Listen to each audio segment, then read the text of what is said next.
talk about the intervention from Europe, from everything. Well, where did I get to here today? I left Laura in 2002 and moved down here, North Tipperary, moved down to West Limerick. I had a bog in North Tipperary. I still own the bog in North Tipperary. We were commercial turf cutters. That was my livelihood. I'd harvest a lot of turf, about 400 lorry loads of turf a year. 6 years ago, an EU directive came in. John Gormley of the Green Party signed it, and he closed my bog, and we got absolutely no compensation. None. None. 95% of my income was gone with a strike of one biro. For 2 years here, we lived on what food we produced on the farm. We had nothing. I have 5 children. I'm separated, so the children lived with me most of the time. We just literally fed ourselves from what we could produce. So we got back on our feet. My son is working now and he wants to farm. 14 months ago, we went back to the bank, to the family solicitor, and said, look, we've put a significant amount of money together. We sold the cattle. We gathered up the cheques that we got for the cattle. We gave it to the solicitor and we said, go back to the bank with that and we'll get back on our feet. All we needed was the bank to extend our mortgage by about 9 years. There's 10 years left of my mortgage now. If to put it back to a 20-year mortgage, I could pay every single penny of it. We never asked for any write-down, no interest freeze. The bank refused. Now, it was going on for the last 14 months. My solicitor kept saying, listen, they'll accept it, they'll accept it. This is Bank of Ireland. Bank of Scotland. Bank of Scotland. My family solicitor kept saying, listen, they're busy chasing other fellas. Your money is there in my account. It's still there in the account. And on the 16th of August, I casually opened the letterbox to find an execution order.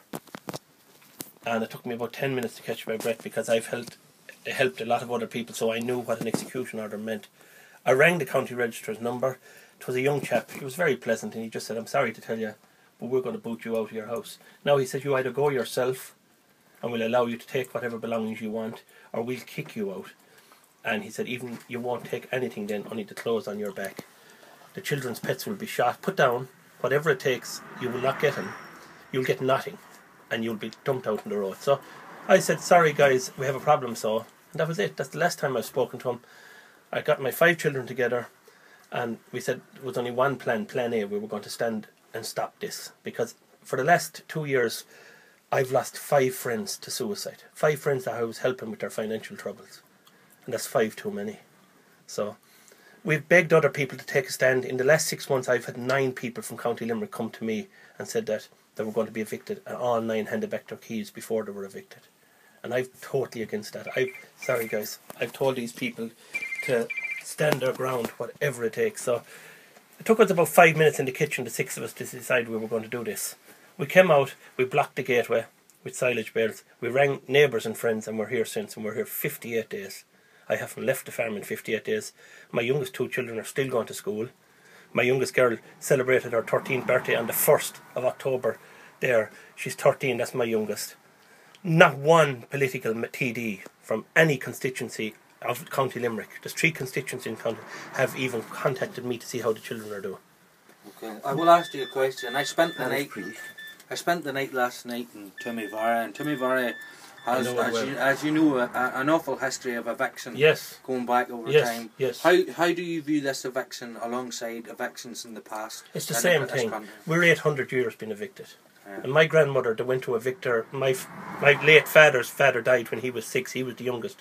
100 years ago, they went to evict her and 14 children from her home. She held tough and she beat him. And we're going to do it here. There's no way I'm going to break that link in that chain. Have you a message for politicians here today? Have you a message for the government that's presently available to you here today? And have you a message for Europe today as well? I certainly have. The message for Europe is give me back my bog. Give us back our livelihood. My bog we owned our bog. We worked hard to pay for our bog and we want it back. The message for the government is I'm ashamed of those people.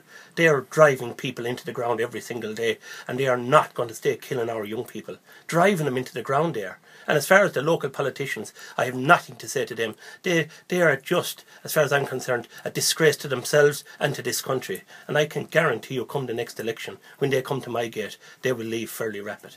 Have you any support from the Irish Farmers Association or any organisations like that? The only support I got was from the Irish Cattle and Sheep Farmers Association. They're a smaller group.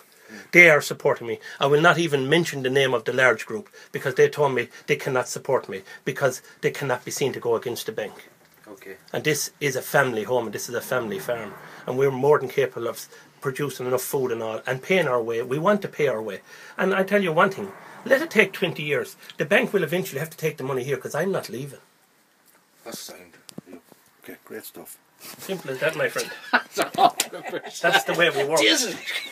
How you get a job with RTE if you keep that sort of stuff? Well, let's have this. I doubt it. I doubt it. I doubt it. You wouldn't be their type, I think. No.